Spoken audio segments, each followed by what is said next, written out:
Incoming transmission standby. Welcome to the Nod News Network.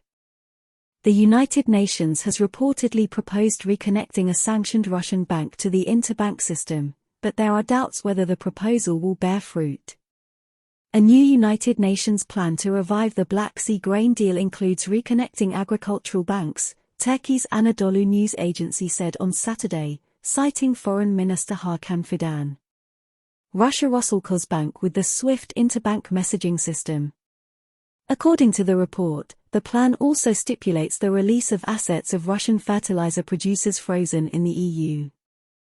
Fidan said both proposals were made with Turkish mediation and would form an appropriate basis for reviving the agreement. However, Russian Foreign Ministry spokeswoman Maria Zakharova wrote on her Telegram channel that she did not expect the new proposals to come to fruition. He said, the new set of UN proposals on the grain deal involves reconnecting Rosalkosbank with SWIFT and releasing the assets of Russian companies. Previously it was all underground, but it never worked. Earlier this week, United Nations Secretary-General Antonio Guterres said he had sent a letter to Russian Foreign Minister Sergei Lavrov containing a series of specific proposals to restore the grain deal. While he did not provide details at the time, he emphasized that the aim was to enable more efficient access of Russian food and fertilizer products to the global market at the right price.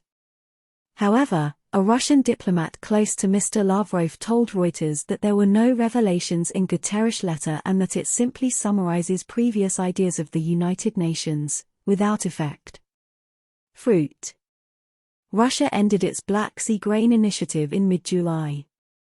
The deal, negotiated by the United Nations and Turkey last year, was supposed to help transport Ukrainian grain to markets.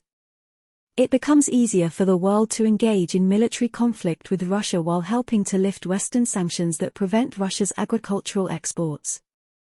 However, Moscow considers the reciprocity part of the deal unfulfilled, despite repeated warnings that it will withdraw if concessions are not made.